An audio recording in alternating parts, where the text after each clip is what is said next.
in different continents, in different countries, in different time zones. Wherever you are, we extend you a very hearty welcome for yet another very powerful evening.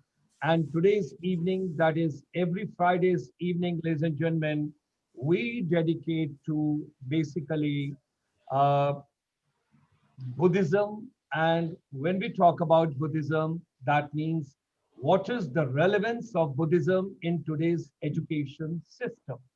This evening, it's indeed a great privilege. It's a proud privilege. We have got a very distinguished panel. We have got distinguished guests from different countries from world over. So before we start our today's program, I would request Venerable Dhammapiya ji to say a few words, and thereafter, then I will go ahead with our program. Venerable Dr. Dhammapiya ji.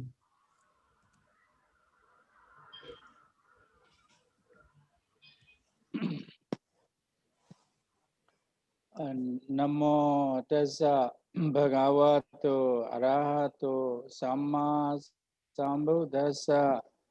Namo tassa bhagavato arahato samma sambuddhassa.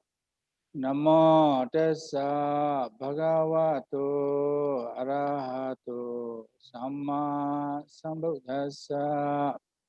Buddhang saranang gacchami. Dhammang saranang gacchami.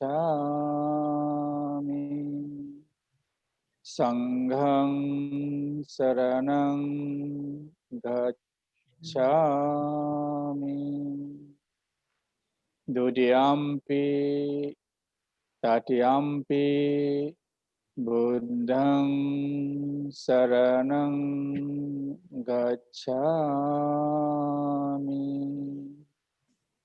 Dhammang Saranang Gacchami. Sanghang Saranang Gacchami.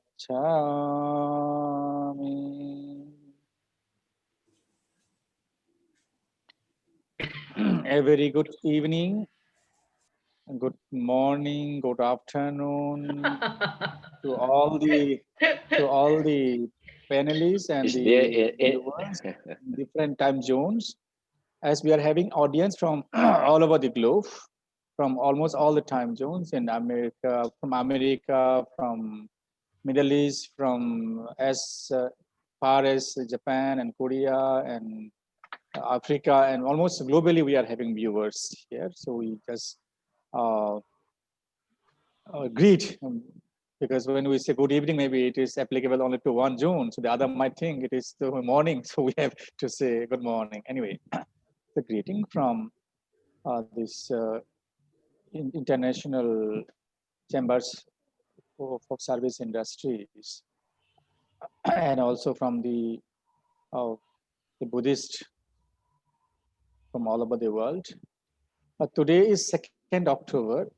It is a very important day for all of us. 2nd October is marked to be the day of International Day for Non-Violence. It was declared by UN General Assembly on 15 June 2007 in honor to the father of India, Mahatma Gandhi.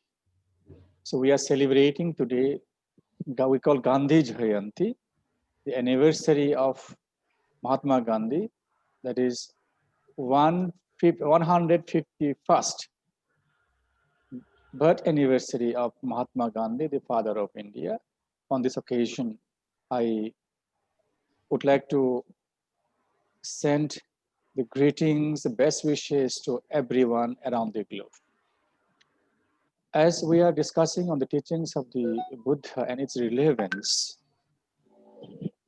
in today's education, when we talk about today's education, it is encompassing all aspects, not only the students who are going to classrooms in schools or colleges or university, but if we have to think as learners, so at every stage we are students. So like a live university, live college, and how Buddha's teaching is relevant.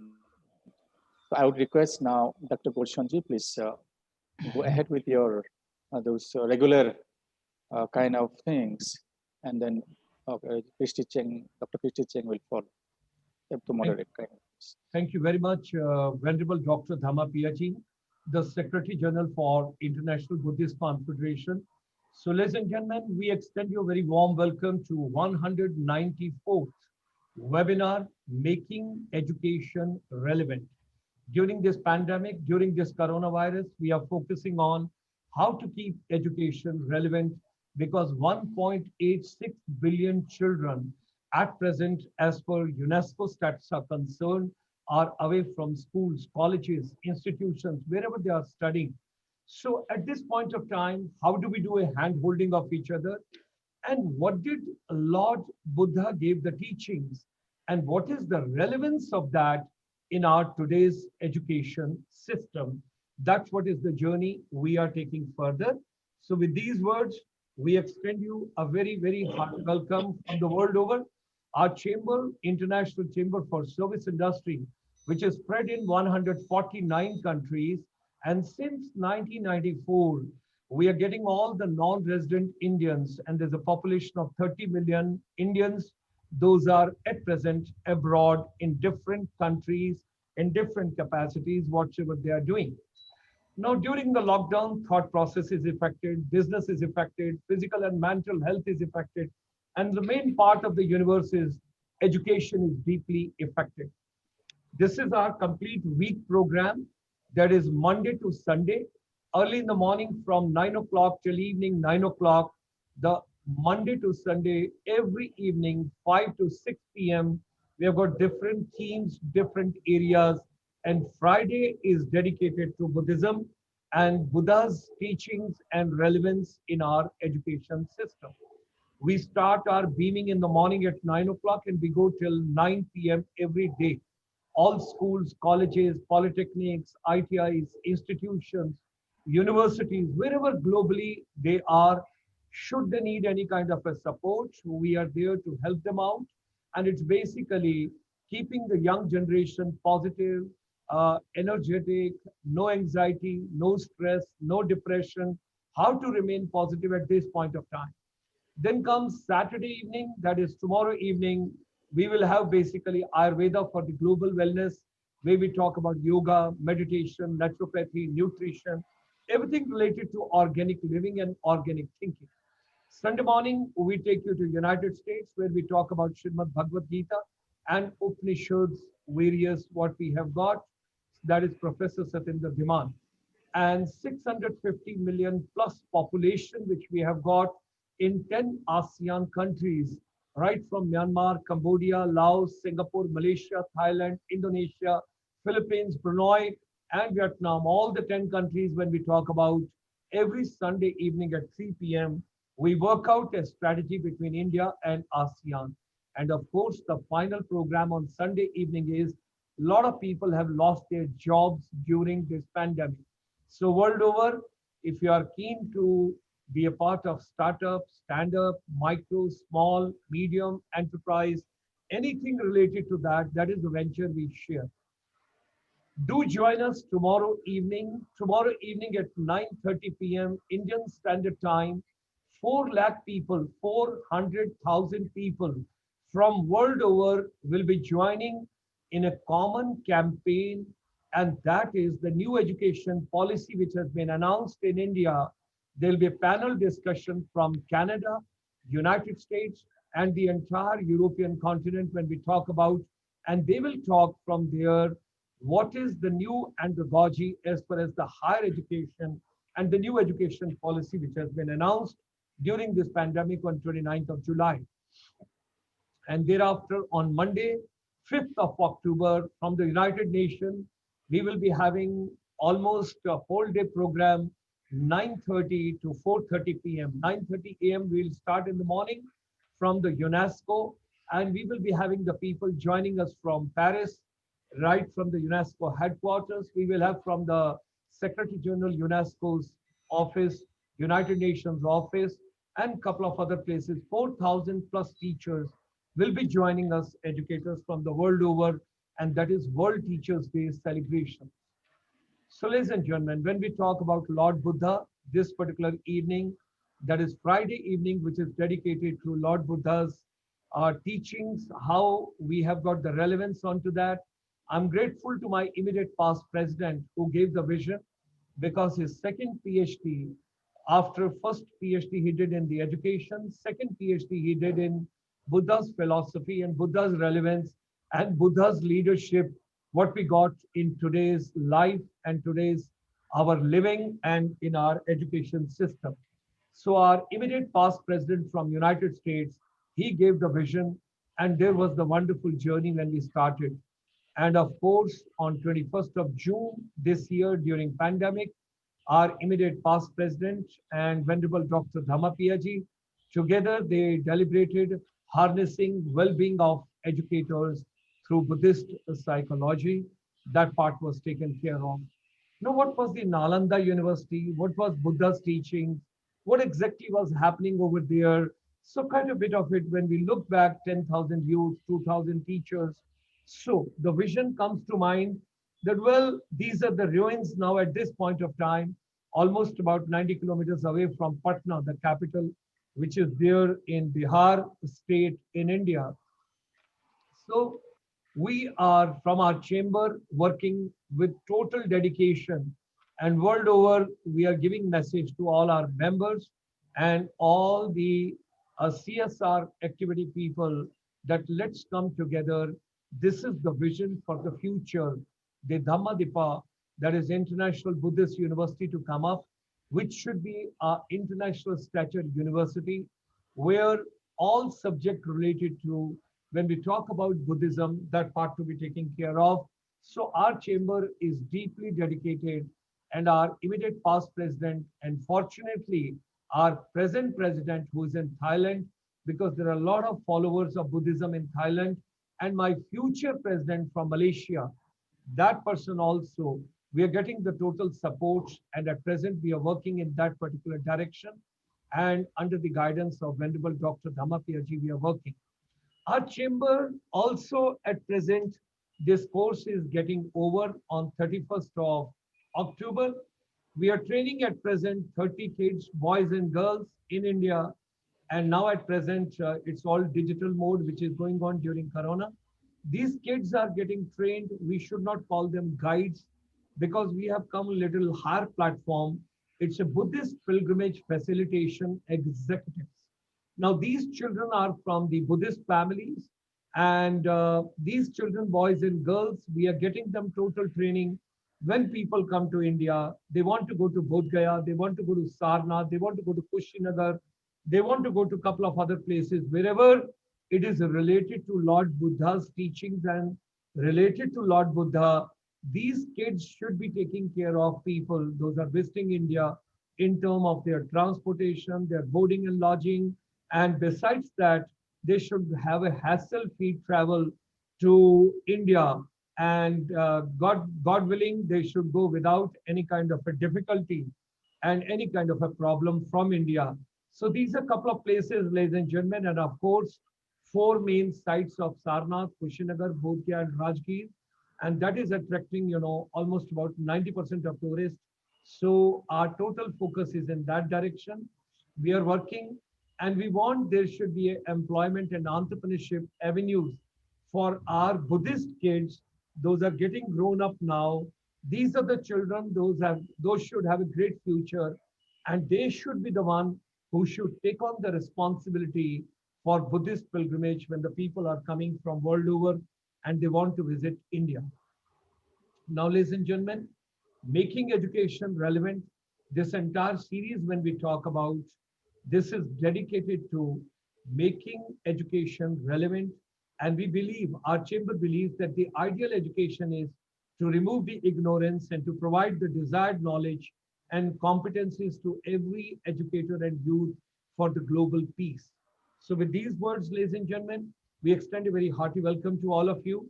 And this is what we believe in. Whatsoever human mind can conceive and believe, it can achieve. So let's get together, all of us. This evening, I extend a very hearty welcome to the lady who had been very kind to support the entire program, and with Venerable Dr. Dhammapiya ji, Dr. Christie Chang from Taiwan. She is giving a lots of support to the whole program. She is the joint president of International Buddhist Confederation. She is the chair, International Planning Committee of the 17th Sakyadhita International Association of Buddhist Women. Professionally, Dr. Chang is a prolific linguistic and translator and educator, leading Council of International Educational Exchange.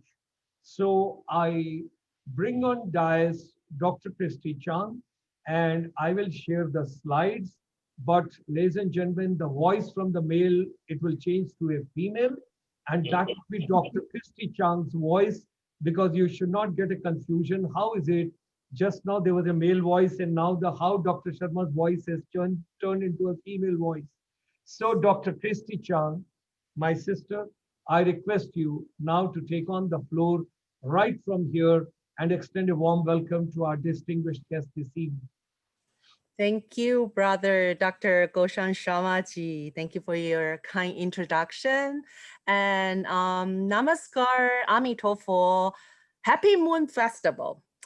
Right here in Taiwan, we are actually having a long weekend due to this Mid-Autumn Festival. So please do not forget to look up in the sky. We have the fullest and the brightest moon of the year. So especially Dr. Gulshan Sharma-ji, you're working so hard, so tirelessly every night.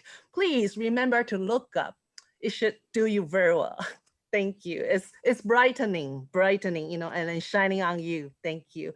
And this evening we have 3 really wonderful panelists joining us. Thank you. Thank you for joining us. Let me introduce you, one by one. Our first speaker will be Miss Elizabeth Zielinska, who is a junior master of Ichiyo School of Ikebana from Tokyo, Japan. You can see the beautiful Ikebana behind Elizabeth right now in the screen. So Elizabeth is a freelance English instructor interested in the cultural aspects of teaching English as a foreign language. She's a long-term resident of Japan, working in a Buddhist vocational college for laywomen. Elizabeth is interested in cultural aspects of teaching English, teacher training, and community education. She uses Ikebana in teaching English, very creative, right, to students of biological and human sciences at public universities in Tokyo. Her desire is to creatively empower and gently mentor Japanese women. And in today's presentation, Elizabeth will explore the connections between art, spirituality, and teaching English using Japanese traditional flower arrangements, and of course, with the inspirations from the Buddha's teachings. Our second speaker will be Venerable Bhikshuni Fa Xun. Venerable is the vice principal of Nuns Campus of Buddhist College and director of Mindful Mission Company Singapore. In 1992, Venerable Fa Xun was ordained in Taiwan by Venerable Wu Yin of Luminary Bhikshuni Sangha, where she also went through 5 years of monastic training in the institute. In 1997, upon completion of her training, Venerable returned to Singapore and began conducting Dharma classes in English and Mandarin for both children and adults at Sangharamudra Buddhist Society. In 2001, Venerable continued to pursue her education by doing a Bachelor of Arts and Education degree at the University of Western Australia. 2009, Venerable completed her honors degree, and between 2010 and 2011, she published a book under the title of One Life, 5 Precepts. In 2014, as part of her master's degree, Venerable designed a mindfulness program and conducted a research to explore how mindfulness and loving kindness can help young children in their emotional intelligence. 2015, till currently, Venerable has been active in running camps for young children and published a series of jigsaw puzzle to help children stay focused via mindful play. So again, another very skillful, very creative method. You can see the jigsaw on the screen, actually on the lower right. And on March 8th, 2020, Venerable received the Outstanding Women in Buddhism Award 2020 in recognition of her Dhamma work. So congratulations, Venerable. Our third panelist will be Dr. Ray Sheng He. Dr. He is a spokesman and director of Humanity Development CIEE Foundation in Taiwan. And actually, Dr. Ray, let's just call him Dr. Ray easier. Yeah, Dr. Ray, last name is He, is supposedly in Harvard at this time because he's currently a visiting scholar at Harvard Kennedy School for the research. He was also a visiting scholar at Columbia University, Oxford University, and the fames of Cambridge University. Dr. He is an associate professor, and he teaches philanthropy and philosophy at National Zhengjun University and Siji University. But he's now based in Hualien, Taiwan. He's not, right now at Harvard University because of the pandemic. Yeah, and for decades, Dr. He has devoted to the researches on the fields of Buddhist philosophy, especially contemporary humanistic Buddhism, both on theoretical and empirical perspectives, as well as the management and operations of faith-based NGOs. As a veteran media professional, Dr. He was a senior news anchor and TV program producer. He also has rich experience in disaster relief. He acted as an on-site coordinator during the disaster relief work after the 2015 Nepal earthquake, Typhoon Morakot in Taiwan, and also the 2014 Kaohsiung gas explosions. And Dr. He devoted himself to the religious dialogues between Catholic and Buddhism. Professor He has initiated the CIEE Forum in 2010 and being a co-organizer since then, of which provides a platform for worldwide NGO scholars to participate and discuss on subjects of the philosophy of humanistic Buddhism and its applications to charity, environment, and organizational management. So without further ado, let me return to our Miss Elizabeth Zielinska. We welcome your presentation, Elizabeth. Please. Thank you very much, Christie. Yes. And welcome to everyone. I have a presentation which I would like to put on the screen. So I wonder Yes. how shall I do it? You can just move your cursor to the bottom of the Yes. screen. There's a share screen. Yes, I'm sharing that, but yes. So you click on that. Okay. Yeah. Now it's I'm popping up. Good. Welcome. The topic of my presentation is making education relevant and using Ikebana in the process. Flowers in Buddhism and in teaching are extremely important. In Japan, there is a very popular holiday or festival called Hanamatsuri, in which especially children are asked to pour sweet tea over the statue of baby Buddha. Of course, that couldn't go without flowers, and the kids love it, and everyone sort of celebrates and enjoys the holiday on that day. Of course, when being a Buddhist, and I am a Buddhist, I also pay attention to the Buddhist sculpture, the Buddhist art. And one of the important points when I look at the statue of Buddha, when standing or sitting or laying, is the importance of plants or nature up there. And everyone knows that the Buddha is sitting on the lotus flower. So unfortunately or fortunately, that lotus is extremely important. Being a scientist, I explored a little bit more about lotus. And as you probably know, lotus can be eaten, can be woven. The people in Vietnam make silk out of lotus stems. And lotus could be also used in decoration as a flower. Now, I am also a teacher in Japan. I came here to this beautiful country 25 years ago on 2-year contract. That is a little bit funny story because I've always wanted to be a teacher. And I remember when I was little girl, my mommy said, Lizzie, what do you want to do when you grow up? And I said, Mommy, I want to be a teacher. And Mommy said, after my dead body. I said, Mommy, what's wrong? And she answered that the worst thing a person can do is teach other people children. So, of course, being sort of very good girl, I decided to study chemistry and graduated in science. Later on, I did a second degree in languages, teaching English, especially focusing on English as a second language. Now, being a teacher, I have on the screen 3 faces. One is from the movie, one is from the reality, and another is from Japan.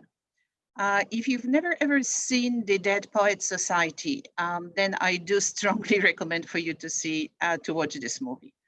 When I watched it for the first time, I was really blown up how creative, how wonderful the teacher's position can be, and how out of the rules, regulations, and aspects he can sort of lead the class, be a leader, be a sort of teacher, not only to the cognitive knowledge, but also to the knowledge of the heart.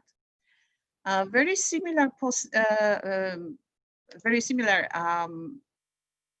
person in Japanese television pop culture is this teacher who can be seen on the right-hand side of the screen.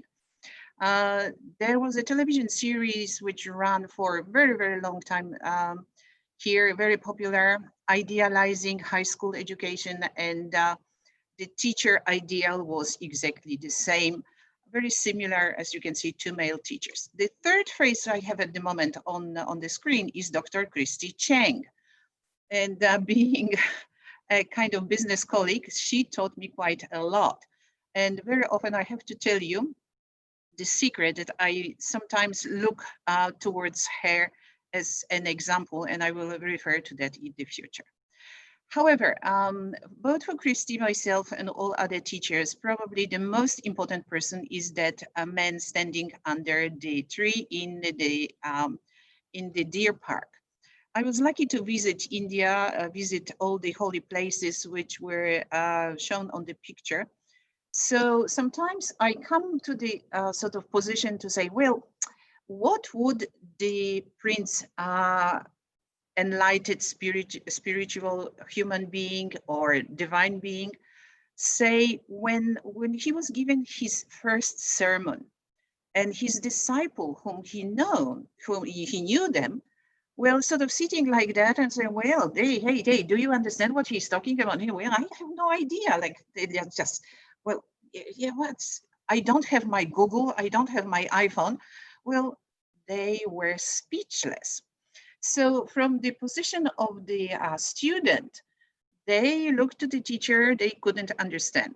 From the position of the teacher, he looked at them and say, hey guys, this is so easy that it's not funny. So excuse me, why don't you understand? In today's speech, my presentation, I would like to focus on the needs of teachers though. It is very important and very often overlooked aspect of education. We are talking about educating children, educating youth, educating adults, educating old people, but who is taking care of the teachers? And why am I talking about it? Because the Buddha was a teacher, was the famous person who is influenced so many thousands of people around the world. For me, as a woman, a very important person is Maria Skłodowska-Curie, who is responsible for the development of chemistry, science, and thanks to her achievements and position in science 200 years ago, we have X-rays, and we have quite a few improvements in current medicine. So I'm looking for my examples towards the female. Now, as I said at the beginning, 25 years ago, I came here to Japan to teach in the Buddhist Women College. It's a wonderful place for young women to come for 2 years to grow up and develop both spiritually and intellectually. For a very long time, I had a wonderful leader, headmistress, who was very inspirational, and he was an excellent leader to lead women. However, when she retired, the male management took over. And instead of classes about cooking and fashion, we started to have classes about playing sports and playing music in a brass band, which means the education shifted completely from that sort of very girlish-like yet serious aspect to boys-like oriented, because that was the education aspect those guys knew. I became a little bit disenchanted. I tried to talk to my managers about that, but they said, okay, you are foreigners, you only work part-time, we don't want to kind of listen to you.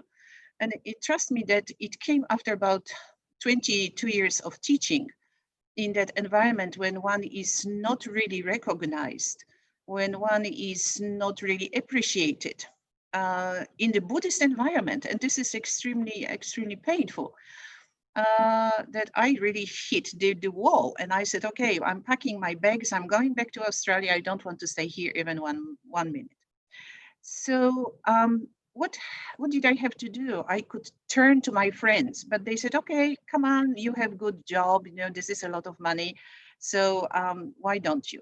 I said, well, I don't work for money. I work because I find a job satisfaction, enjoyment I can see how those young women are growing, how they bring in the Dhamma, how they bring their own knowledge to those little communities where they come from. And they come from all over Japan. Very few come from Tokyo and big cities. So instead of packing my bags, I said, okay, what am I going to do? One of my hobbies is Ikebana. Ikebana is a kind of very old school kind of art, traditional, and there are some very well-known schools around the world. India, luckily, has got very good Sogetsu school. So I congratulate you on the amount of teachers India has within that particular style. However, in the world, more than Ikebana, flower arrangement is popular. And there are some similarities and differences between Ikebana and flower arrangement. One of those is the use of kenzan. This is the little brush-like on which we put the flowers, and they create something like that, what is behind me, and I made it this afternoon especially for this presentation. So I said, okay, if I am not really appreciated in my Buddhist female environment, kids, no problem, but the management I would change anytime, okay? Then I'm going to go into the more creative ways of teaching, regardless of whether they are going to hire me, fire me, or do whatever they want to. Because I'm also teaching at a public university and the science, I said, okay, I start from master and PhD students because they are a little bit more settled in the program.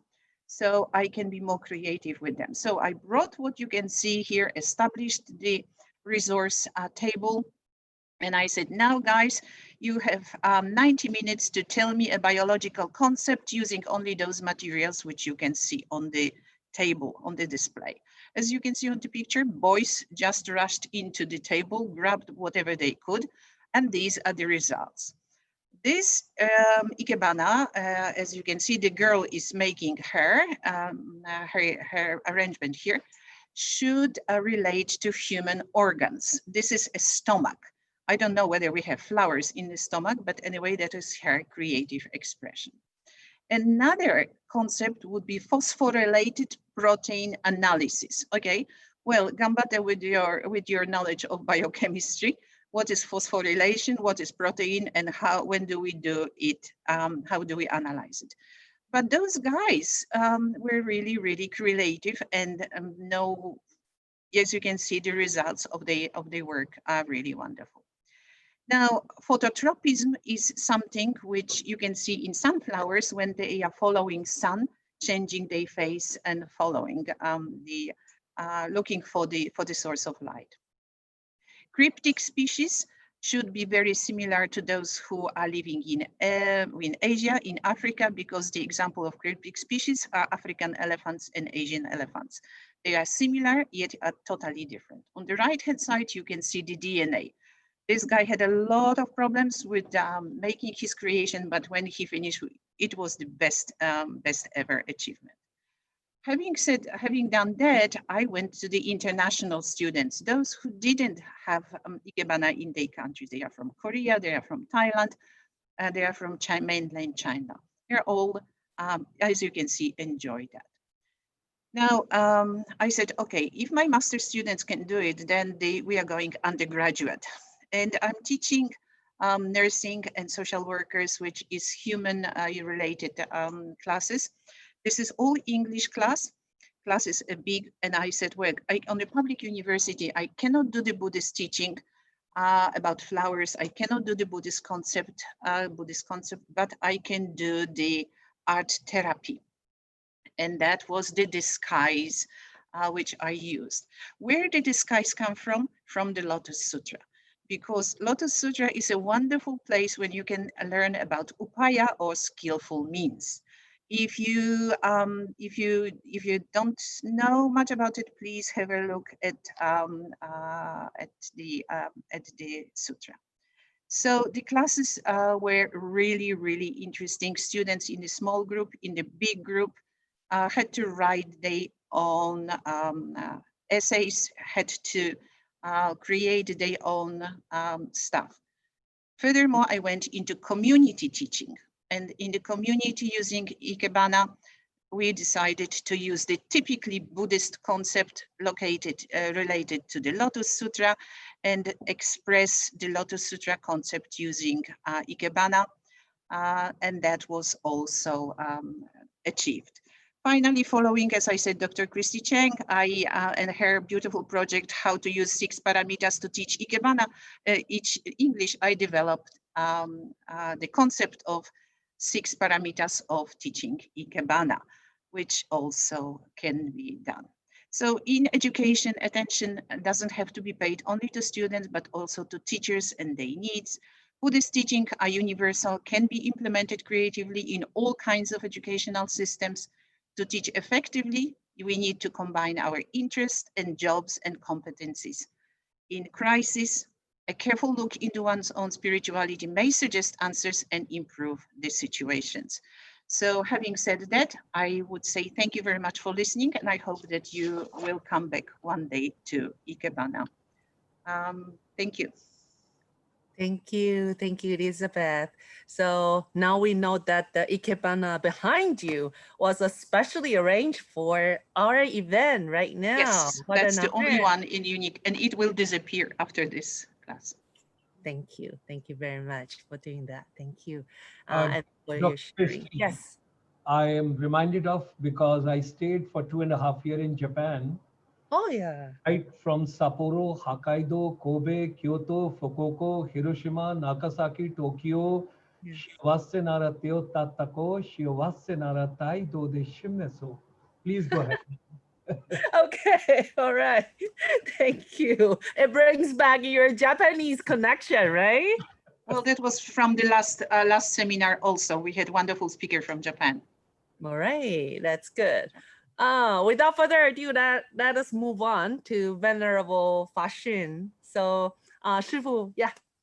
Please. Okay, yeah, I need to share my slides. Yes, please. Okay.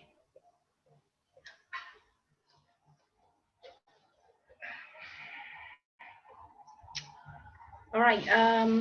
We talk about education, right? Educating our children. So, as a parent, as an educator, and as a teacher, I like to pose this question: what do you want most for your children? In say 3 words. So it's worth for us pondering what do we really hope to see in our children. And then the other thing is, what do our school really teach?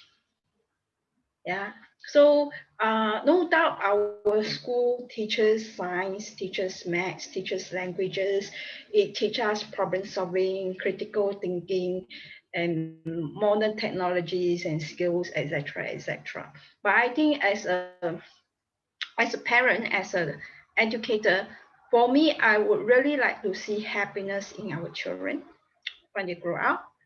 Yeah. So, but the skills and the skill sets that the schools are preparing the children, giving the children, do they really make our children happy?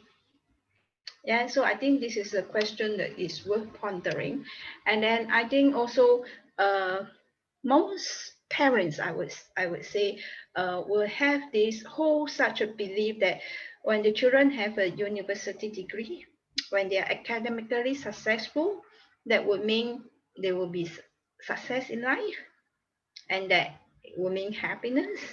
But when we really look around, there are many people who have a university degree, but are they really successful in life, and are they really happy? Yeah, so again, this is worth pondering. And then when we look at young children, when they first goes to school, I think they are pretty happy going to school, learning new things. But based on our own experience, we can also see that as we grow up, there seems to be a diminishing happiness, not unhappiness. There seems to be a diminishing happiness that the stress and anxiety built up. And then it is very sad that depression has become so-called every part in the world. You can see people get this anxiety disorder, depression, and especially in more developed countries, you see more people having this depression problem, and the suicide rate is also climbing up, and then the ages, people who take suicide, the age also getting younger and younger. Yeah, I think this is so really we need to take a look at what is lacking in our current education in terms of education for the young school children, and then what does Buddhism has to offer. Yeah, and certainly there is something for Buddhism to offer to the modern education system in school. So as Christie mentioned just now, in 2014, when I was doing my master degree, and as part of the degree, I did a research, mindfulness in education, basically to explore what mindfulness has to offer to young children. Does it bring about emotional well-being? And what really motivates me to do the research, apart from just now the questions that I posed, is also my encounter in the Sunday school. So there was once I bring the young children to an exhibition on a Buddhist stamp. And then we arrived the exhibition hall early. So I let the children play at the playground, waiting for the exhibition to start. So can you imagine what would it be like after playing in the playground, and then they enter the exhibition hall? The kids are super hyper active and jumping high and low. And then we have a very good tour guide, is trying to catch the attention of the young children. So at the side, I can see there's two energy force fighting. You know, the kids was very hyperactive, and then the guide was trying to catch their attention. So I went on, I talked to the guy, I said, give me 5 minutes. So I speak to the children, I say, hey, your mind is simply too active, and then you're not concentrating, and you're making the job very difficult for the guy. So let's sit down for 5 minutes and meditate and calm our mind. So I actually have already taught the children meditation in the Sunday schools. So every week before we start the class, we have a short meditation session. So the kids knows the skill. So when I say, let's sit down and meditate for 5 minutes, so it was almost immediate. In a split of a second, the whole room quiet, calm down. And it was a very huge impact to me. I said, well, how wonderful if I can bring this to school. How wonderful if our school children can learn these skills. It definitely will let the children focus and learn better, and it will definitely make the job of the teacher better, and it will definitely make the school environment better, and definitely make the children happier. Yeah, so I went on to do the research on mindfulness and loving kindness in education, and I developed a program. So in short, I call it MILK, mindfulness and loving kindness meditation, right? So basically, I would like to, using this program, teaching the young children mindfulness, I really wanted to explore the impact of mindfulness on school children. So basically, I'm trying to observe and try to find out the children's the children's emotions and experience of this so-called loving kindness and calmness when they do this mindfulness practice. So basically, there are 3 components. First, I taught them the calming of the mind. Then after that, I help them to develop awareness, get them to know their emotions, and then finally, I taught them loving kindness meditation. So each children were given a logbook, and then with the log, so each time they come to the session, they have to check in, right? And then after the session, they have to check out. Then I also created a set of stickers for them. Young children love stickers, so which reflect their emotions. So each time they come in, they have to choose a stickers that represent the emotion. So essentially, I'm getting them to check into their own emotional state. So they can only choose 1 sticker each time. So when they come in, they choose a sticker. Then after the whole session, when they checked out, they also have to choose a sticker. So in order to stop them from just choose a sticker for the sake of choosing, I gave them an option, don't know. Right? If you really don't know your emotion, then just choose the sticker, don't know. Right? So that's the option. I give them the freedom of choice. So so basically, for Singapore's context, although the education system is praised, it's got a good education system, is a high standard, etc., at the international level, but within our own country, we know that our children, the education here is known as an overheated pressure cooker. The children here is highly stressful, very, very stressful. So there is a lot of stress experienced by the young children in the schools, and we know stress is not helpful for their learning, and not helpful for their emotional well-being, and also not for their physical well-being.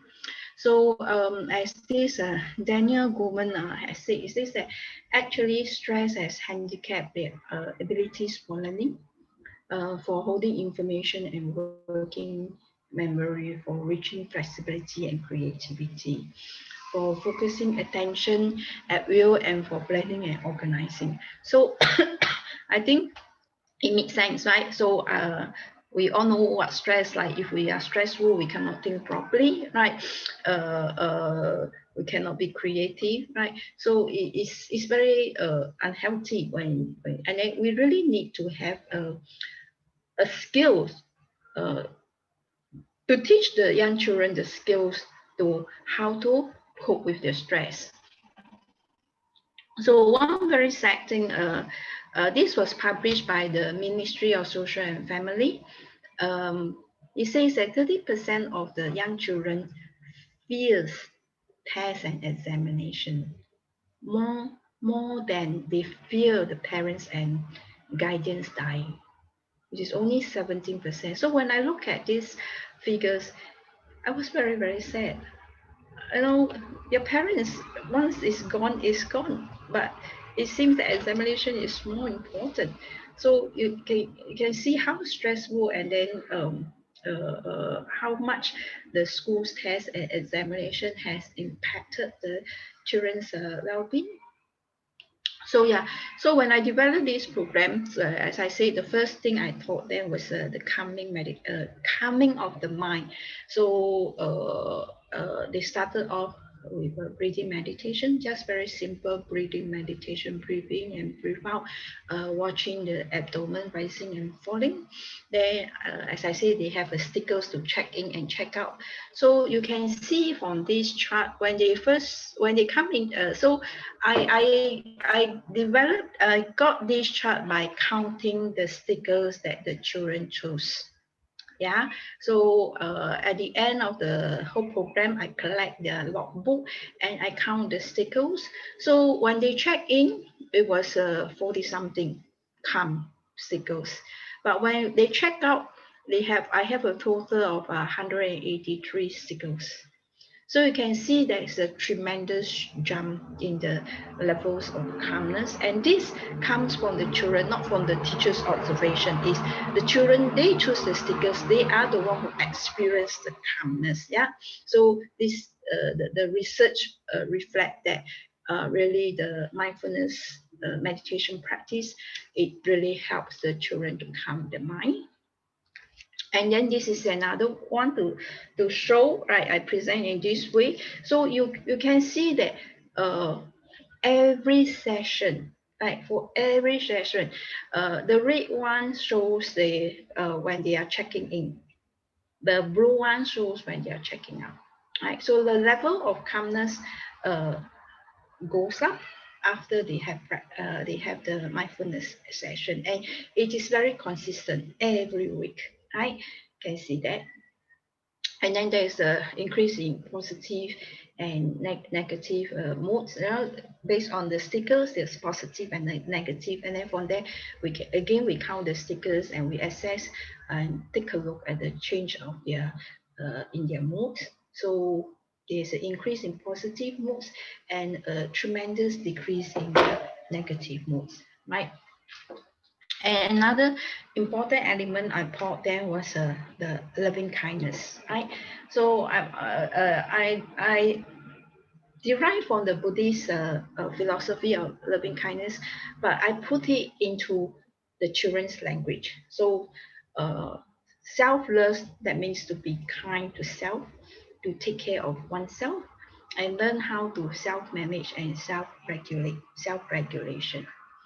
So to share with you, when I was doing this program, the children will have 10 minutes of meditation after recess. They do it with me twice a week, right? So there will be 20 minutes before the school start, and then another 10 minutes after the school recess. So there was one occasion, beginning of the program, after recess, you know, kids, they're running into the class and they were all sweating and panting. They were already very tired, but they still run about.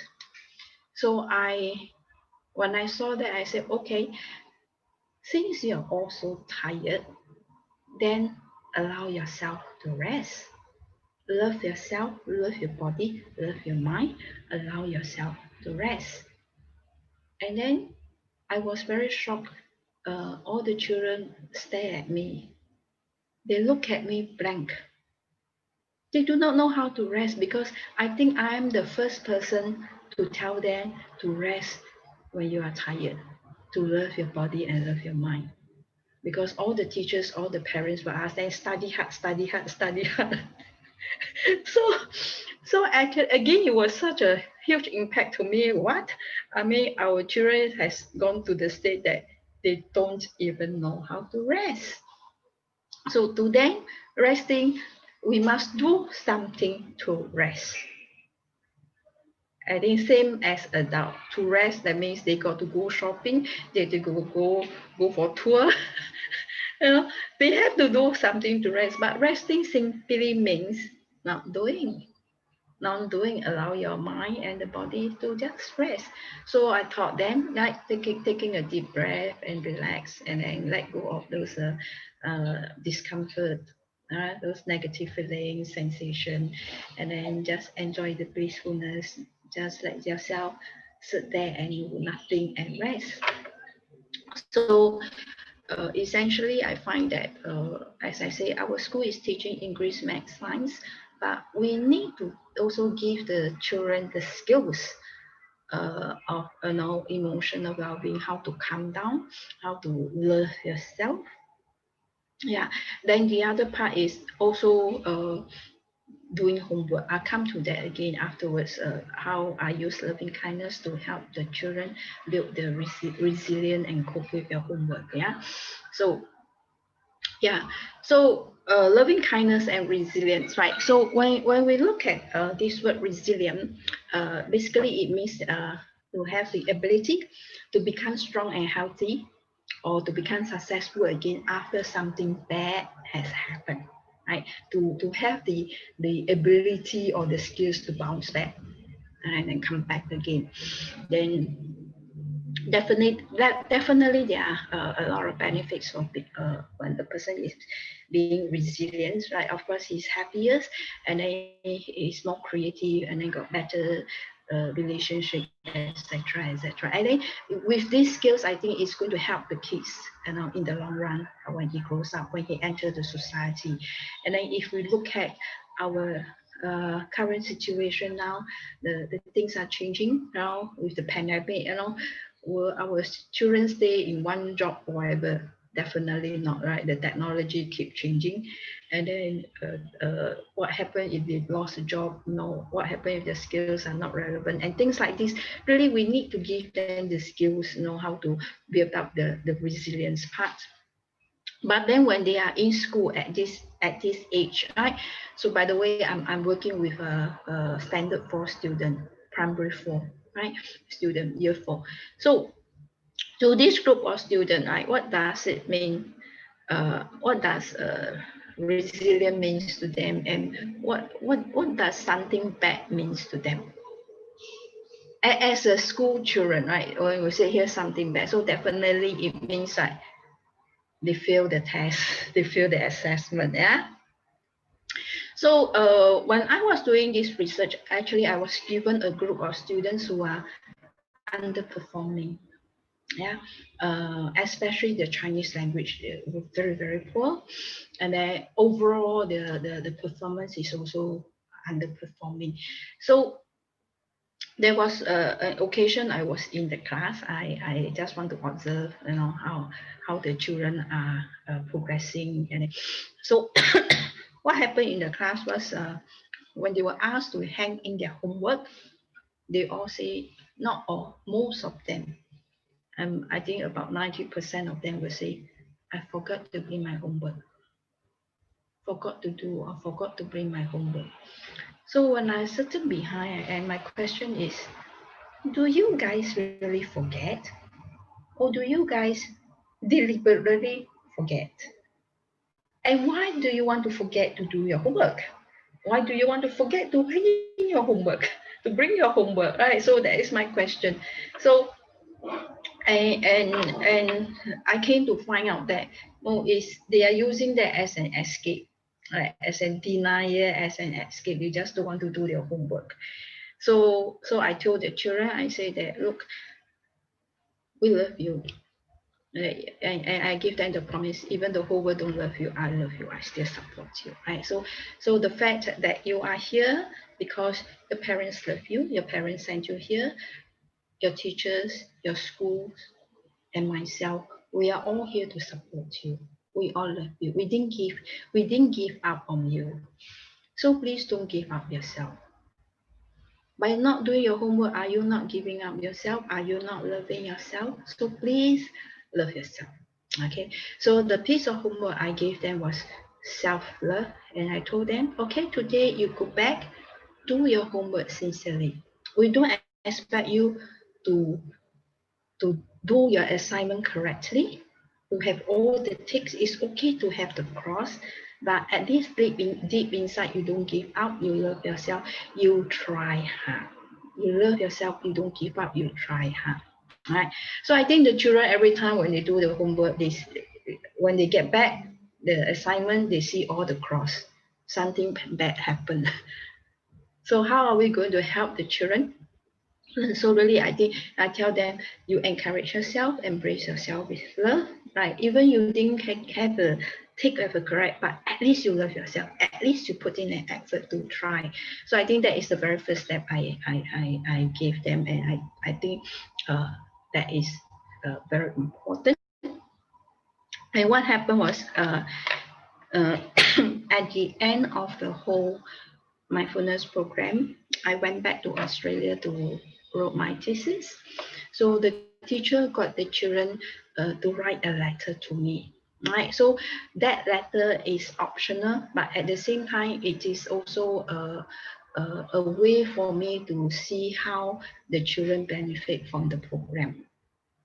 So one of the boy, uh, he never liked Chinese language, and then in the test he will only do multiple choice. He will try his luck, will just do the multiple choice.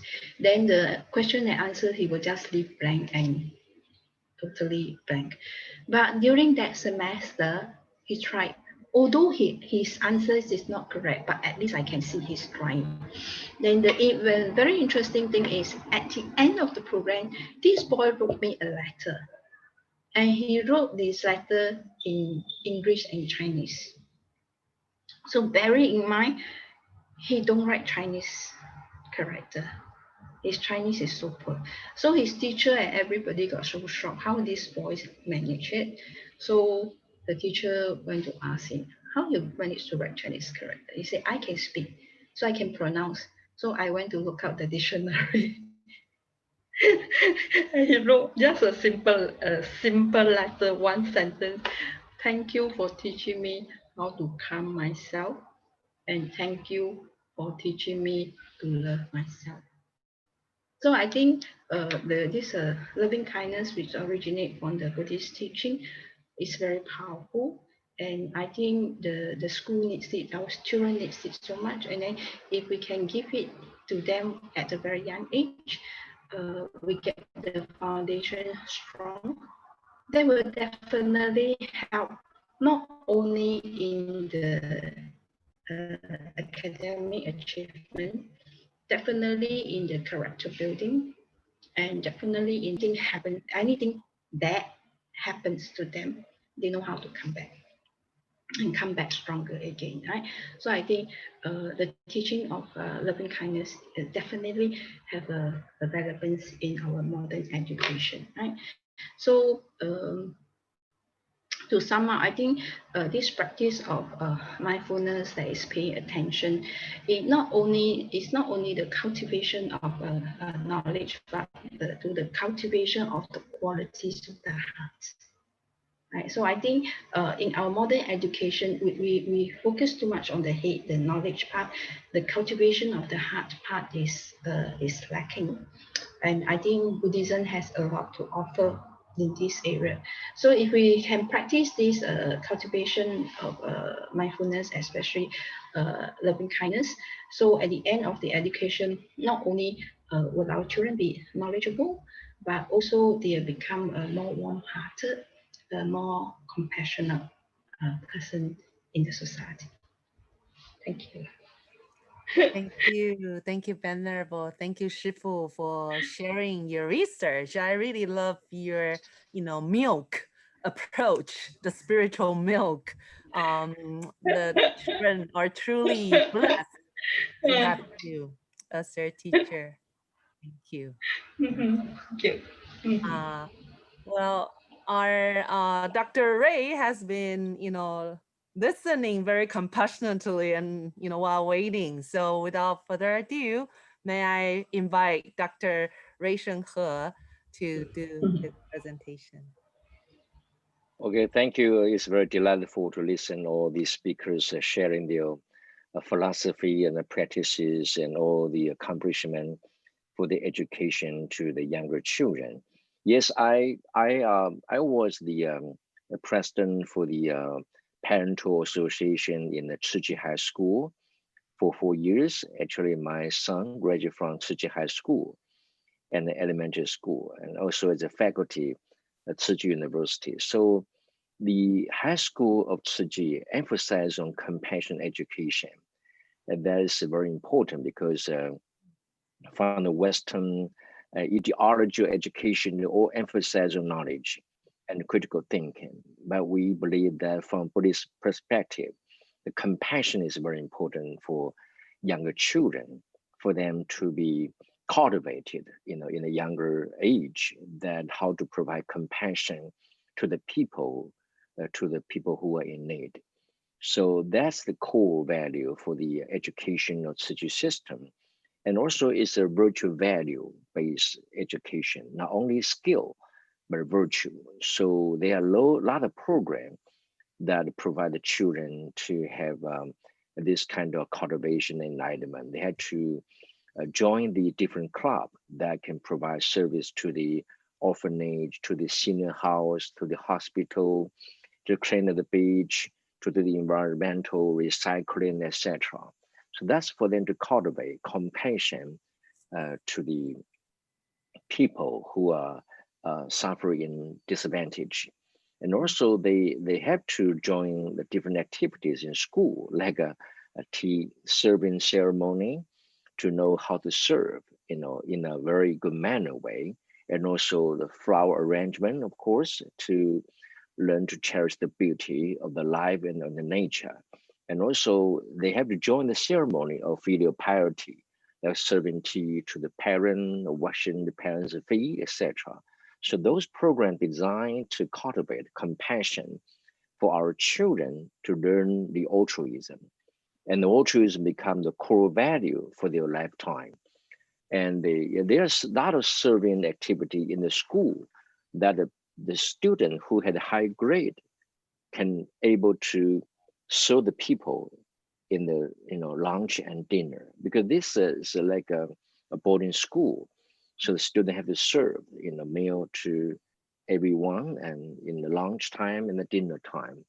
And for those serving students, they had to have high grade so that they got the honor to serve, to clean the toilet. When I was a child, clean toilet is a punishment. When you do something bad, you are punished by a teacher to clean the toilet. But in such a high school, elementary school, those students can clean up the toilet, can serve in the meal. It's those people who has honor and high grade. So serving is honor, and serving is good for the young spirit. So we expect the altruism, especially compassionate altruism, become their lifetime core value, so that they know how to serve, so that they know that the virtue is equally important as a skill and knowledge, and not only critical thinking, but harvest the compassionate spirit. So this kind of education system has been deeply rooted in our system. So we're talking about the higher education, like a college. Excuse me. Yeah, we are emphasizing how can we provide the new way of practice Buddhism that can applicable to every professional field. Tzu has charity, medicine, education, humanity, and environment, so that we want to apply Buddhism philosophy into different professional fields, so that in our college or graduate school level, we try to develop in program in research how we apply the Buddhist philosophy, especially compassionate altruism, to professional field, how we employ the altruism to charity and to the medical education or to different field. So now I also emphasize on research on the economic goodness. Hopefully they can apply the altruism to economy activity or to the governance or to technology and to environment as well. So by providing altruistic compassion, that we are able to enlighten ourselves. So for Tzu Chi, we are now really emphasizing on meditation. We are now emphasizing on chanting, although we do have program on chanting and meditation, but we don't highly emphasize on those practices. We emphasize on serving, compassion, and that by this compassionate serving, we are able to purify our spirit. We are enlighten our spirit. So altruism is the best path to enlightenment. That's our philosophy, and that's our practices for the modern time. Because for the Buddhism, we are seeking a new way to actualize our philosophy and the practices in the modern world. And the best way is try to help in the secular world. By helping the secular world, we are able to, as I say, purify our spirit, cultivate our compassion. So when you see the suffering one, you know that is a Buddhist teaching. The life is impermanent. Everything is changing. No matter how good it is, how elegant the building, the life will be. And all of a sudden it can change. The devastating situation come and change all the people and all the society or the city. So by engaging that kind of charitable activities, you learn the Buddha teaching, how life is so fragile, is so impermanent, so that you know how to cherish your own fortune and goodness. And so by providing those charitable activity to the needy people, you learn the philanthropy, the compassion and mercy. You learn the tolerance for the impermanence of the life. So that's the core idea. Treat suffering as your mentor. So that's the reason we have to serving with gratitude, because you have the gratitude to those suffering one that teach you the meaning of Buddha, that teach you the meaning of Buddhism, teach you the meaning of life. By those suffering people, you know the true meaning of your life. So that's why we always emphasize on giving with gratitude, giving with compassion. By doing that, we eventually be more, altruism from the self-center to altruistic center, because we all educated by the academy how to, enhance our skill, how to widen out our knowledges, how to be critical thinking, and eventually become a people who are more self-centered, always seeking for self-accomplishment instead of serving to the society. So our education system is a very opposite way. We try to bring people to know that the true meaning of life is serving to others. It's altruism instead of self-centered. So that's we try to build up the whole education system by this. And also nowadays we're facing a very big challenges of the new younger generation about the social media. So people less likely to engage in the church or in the temple. They all engage in remote, facilities, especially after COVID-19. So we had to find a new way for the younger generation to learn Buddhism, to learn how to practice Buddhism. So I think in the future, the ideal and the different practice way have to be shared to the younger generation by website, by internet, by the remote way. So the social engagement and interpersonal engagement may be less likely, for the younger generation. But still, we are not provide, like a family, like, for the interpersonal engagement. Now we provide a family like via internet, via Zoom, or via, different kind of facilities. I think that's new challenges. So our way of practices of Buddhism have to change.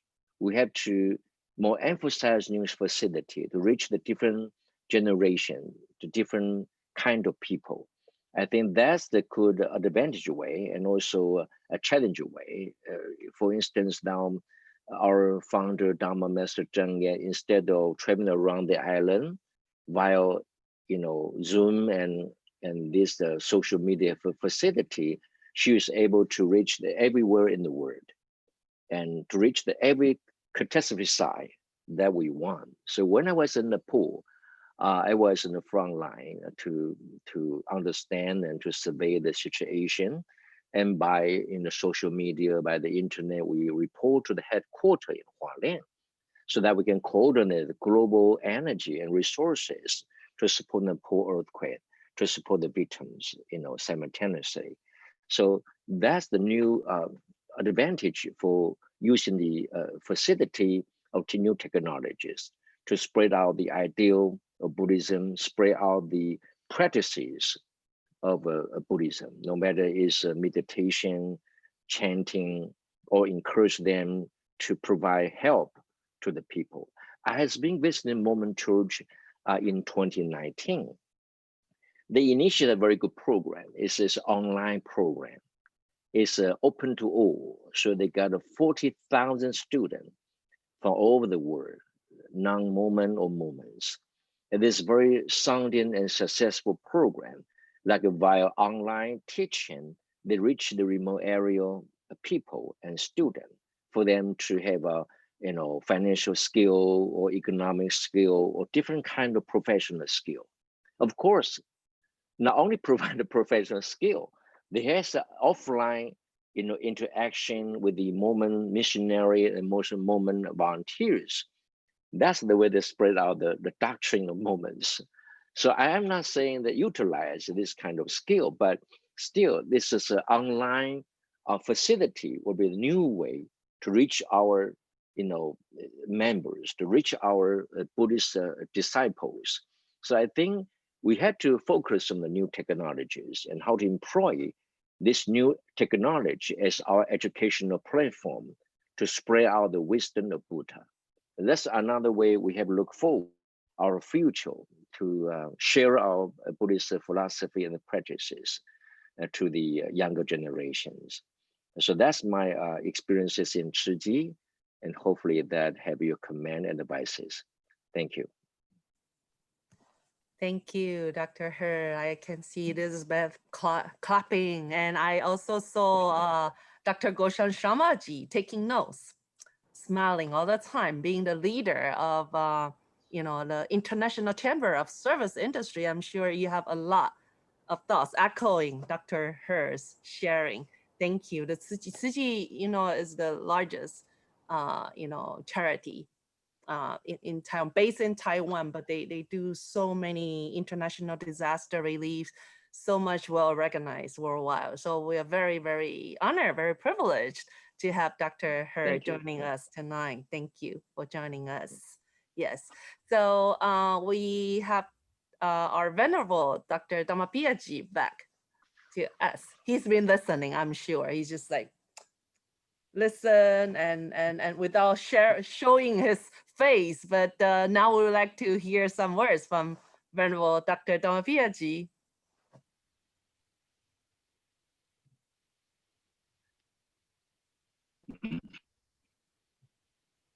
Yeah, before I speak, I think if there is any question QR, Dr. Gulshan ji, from the audience, the participants or viewers. Venerable Dr. Dhammapiya ji, if I put in a very polite... Gulshan ji, maybe some questions for the panelists. Yeah, if I put in a very polite way, and if my voice can reach everybody, let me share that whatever we have conducted till date, all the programs, this is the best deliberation we had this evening. Let me congratulate all three of them because it was right nail on the head.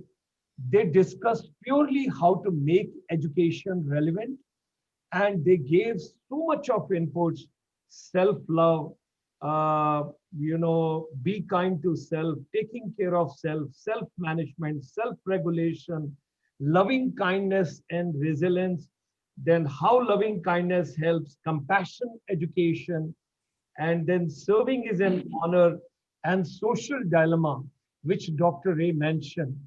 I would like to make a request to my global fraternity today, the people those are watching over this program world over. And today, fortunately, on the YouTube, 400 plus kids have joined. Those are in 11th and 12th class. I wish to share with all of you.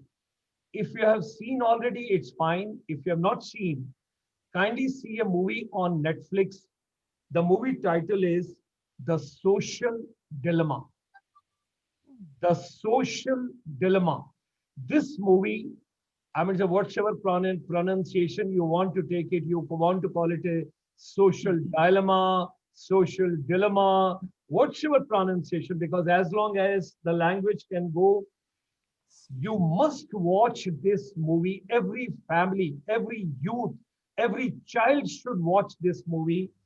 And technology experts sound the alarm on the dangerous human impact of the social media and the social networking.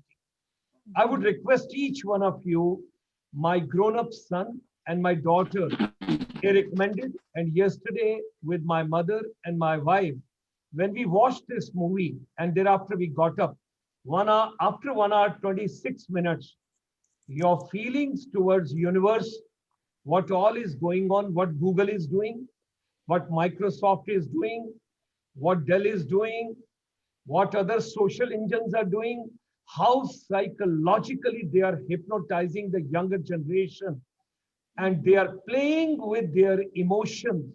It's a worth watching. It's an English movie which got released on 26th of January 2020, but now it's available on Netflix because not opened up in the cinema halls. The Social Dilemma, I would like to make a request, and in fact, from my chamber, I'm going to make this movie available. I'll try and work out. I'll share with my president and others. We will have a global telecast and we'll pay the money for this from our chamber. If we really want to save our younger generation, if we really want that our children, they should stay intact with their parents and they should not get disillusioned, because what Dr. Ray mentioned and what Venerable Fa mentioned, ma'am, and what Dr. Elizabeth mentioned. Venerable Dhammapiya ji, I tell you from my heart, my president has posted a message over here today that today in all the panel discussions, what we have taken place till date, we focused on making education relevant.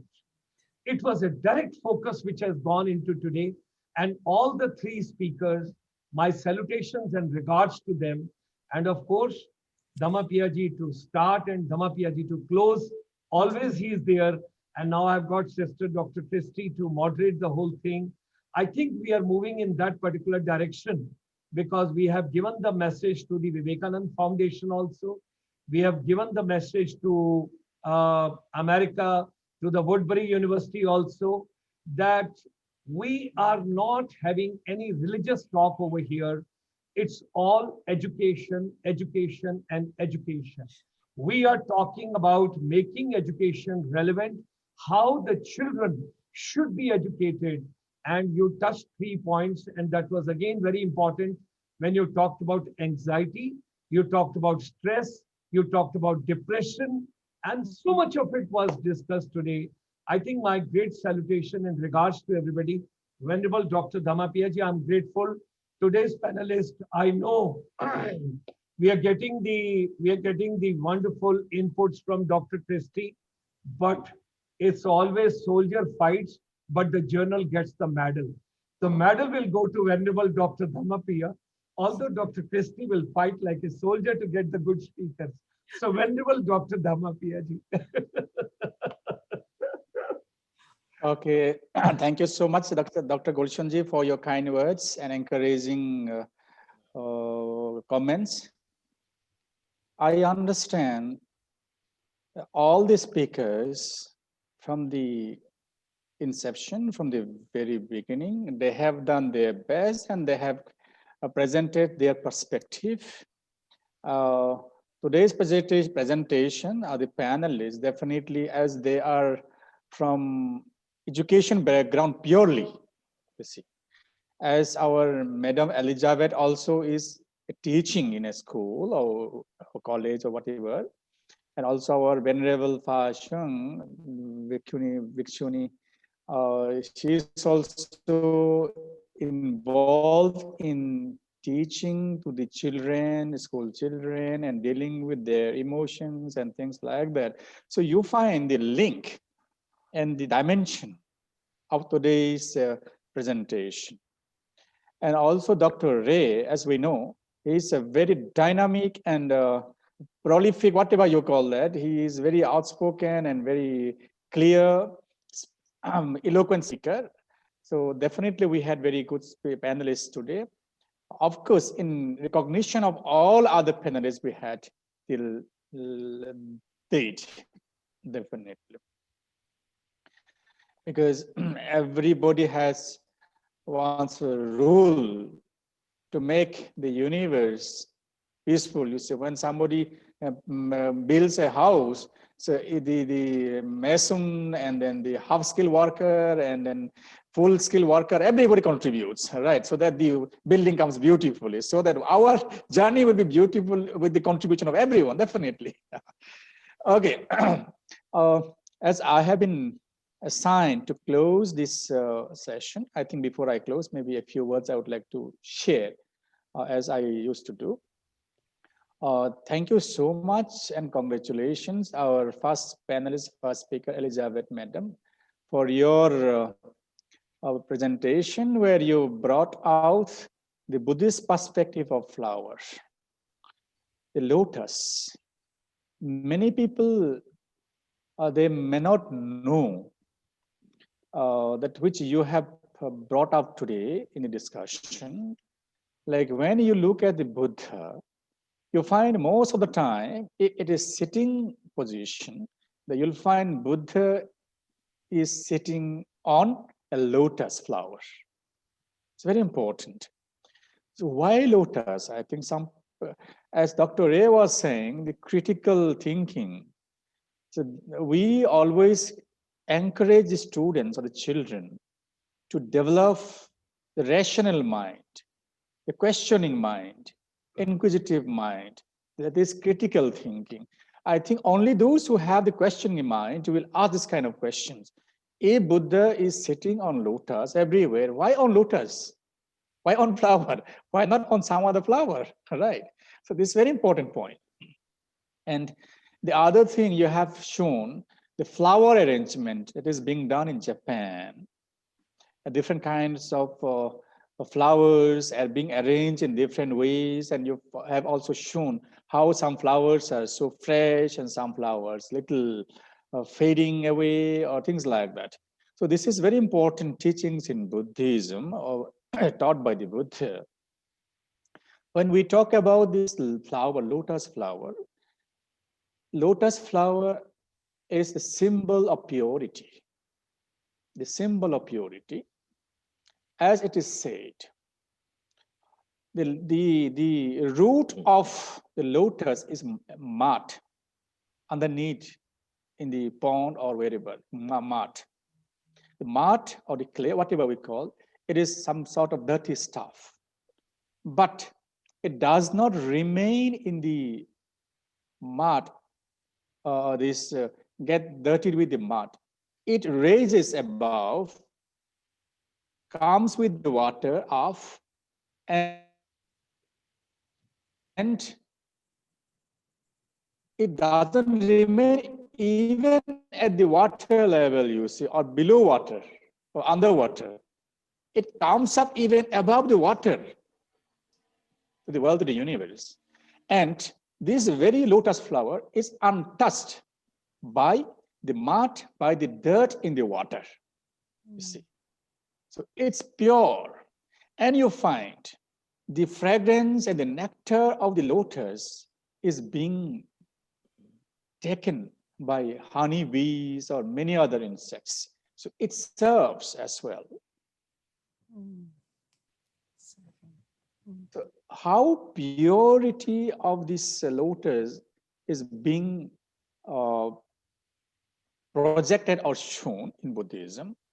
That is why, as Buddha is supposed to be the symbol of absolute and all what we call supreme purity, absolute purity, and who has attained the awakening and enlightenment and wisdom. That's how actually we have lotus always at the what we call the base of Buddha statue. So very, very important. I'm very much thankful to Elizabeth Madam for bringing out this lotus point. And the other aspect of this flower, the flower has the other aspects of Buddha's teaching. That is, in Buddhism, the three characteristics of the law of nature, of the things which are asked to be reminded or to be remembered by the practitioners. The first is anicca in Pali or anitya in Sanskrit or Hindi, which means the nature of impermanence of everything.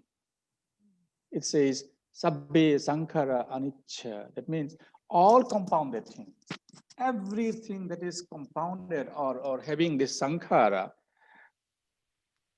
which is not ultimate, has the nature of disintegration or impermanence.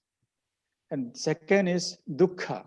Whatever has the nature of impermanence, it leads to suffering or misery, stress, whatever we call stress and depression and all so many other adjectives we add to the negative aspect of our experiences.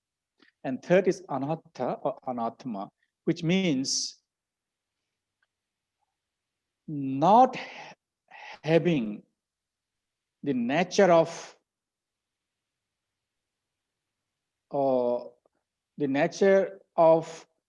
being to have control over. So some people say anatma or anatta means soulless or no soul. It's not like that. That means anatta means I do not have control over or the mastery over of the phenomena which I'm experiencing. Anatma, actually, anatta. So here the flower, it represents the first characteristics of the law of nature, that is impermanence nature of things, where if you see first the flower is fresh, beautiful, right? And when somebody sees the flower fresh and beautiful, everybody enjoys it. Everybody likes it. But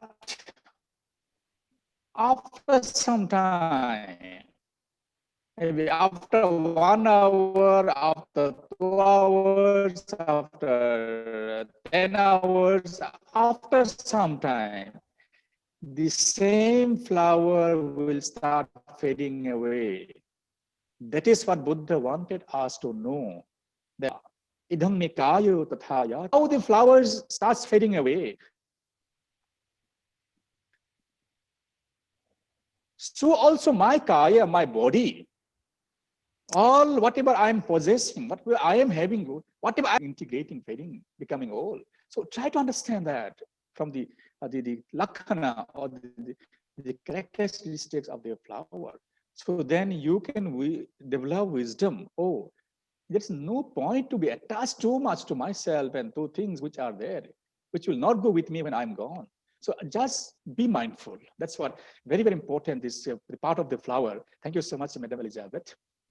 And then our Venerable Bhikshuni Pa Shung, I don't know whether I have pronounced this properly or not.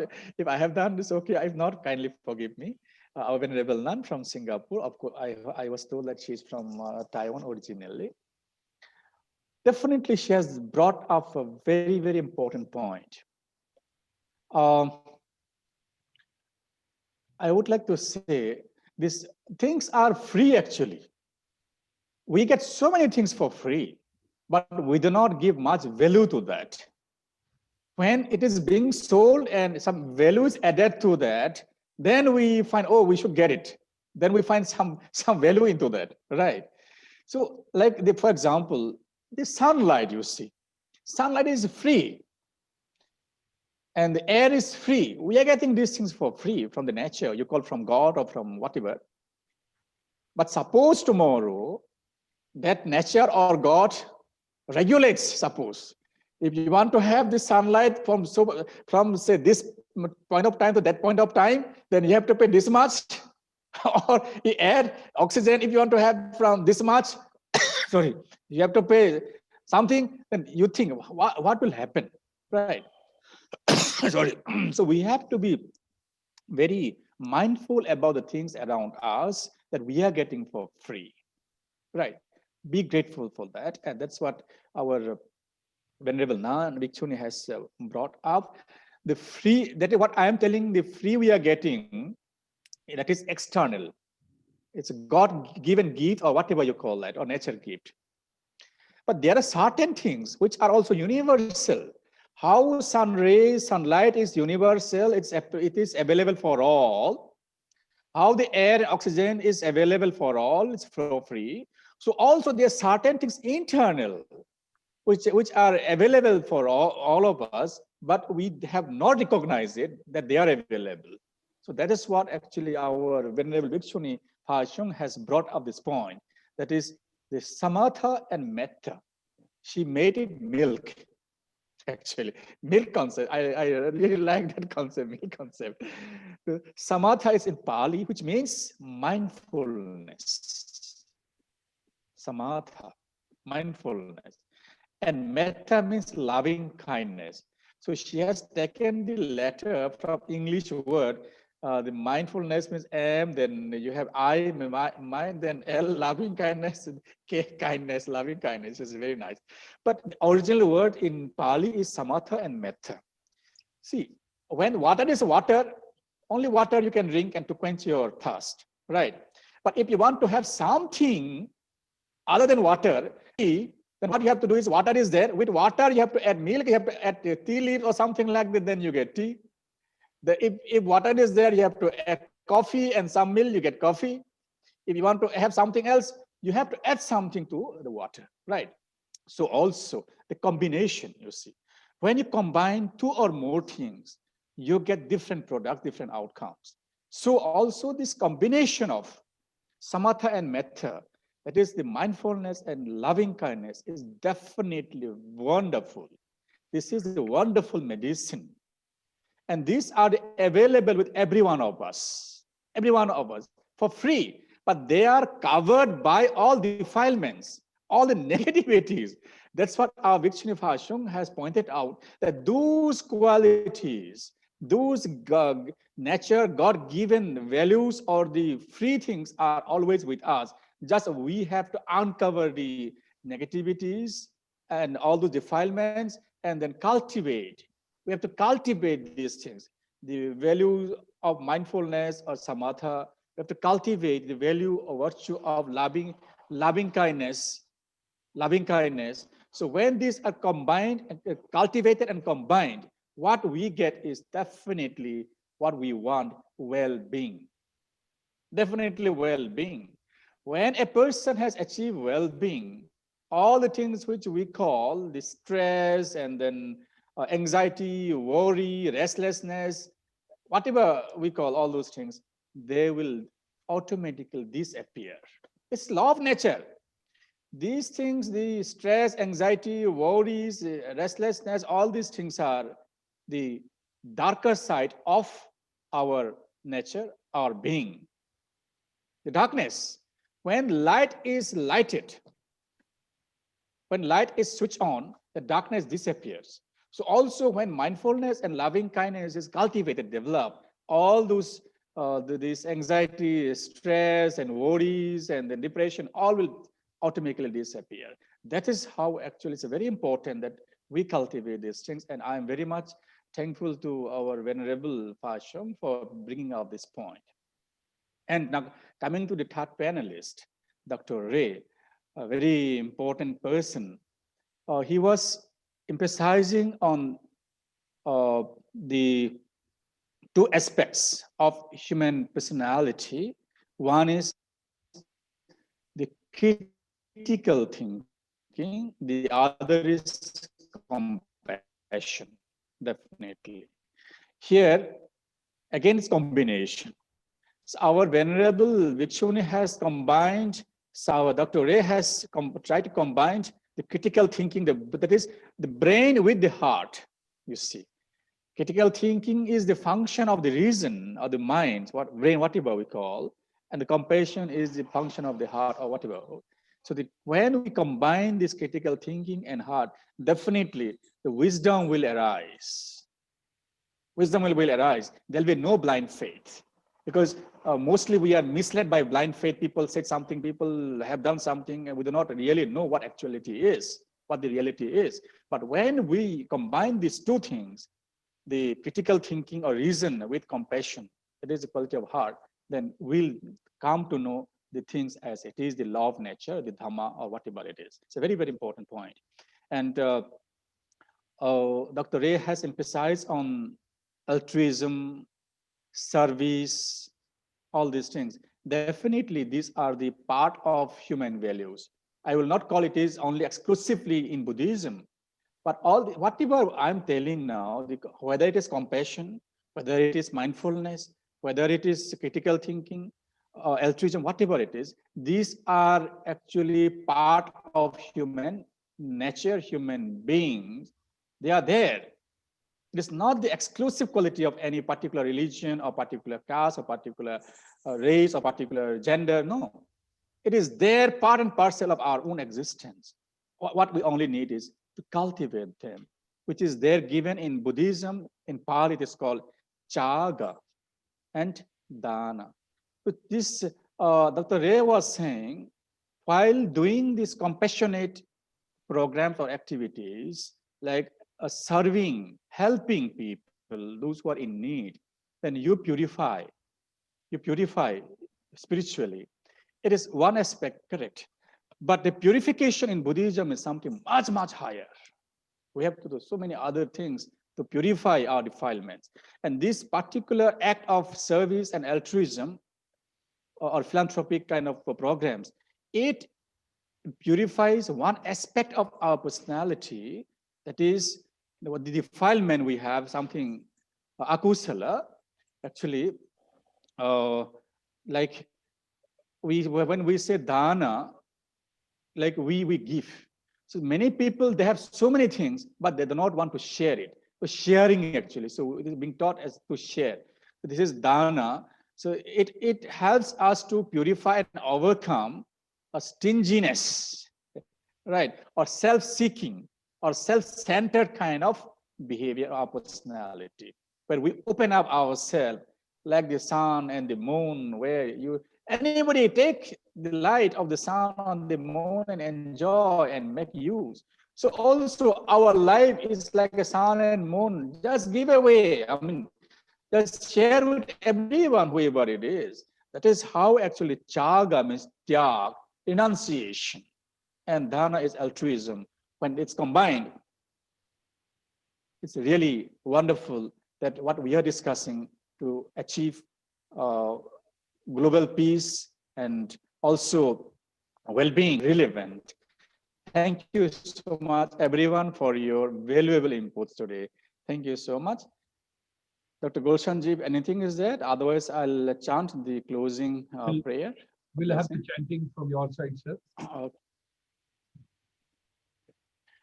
Namo tassa bhagavato arahato samma sambuddhassa bhavatu sabba mangalang rakhantu sabba devata sabba buddhanubhavena sada sukhi bhavantu te bhavatu sabba mangalang rakhantu sabba devata sabba dhammanubhavena sada sukhi bhavantu te.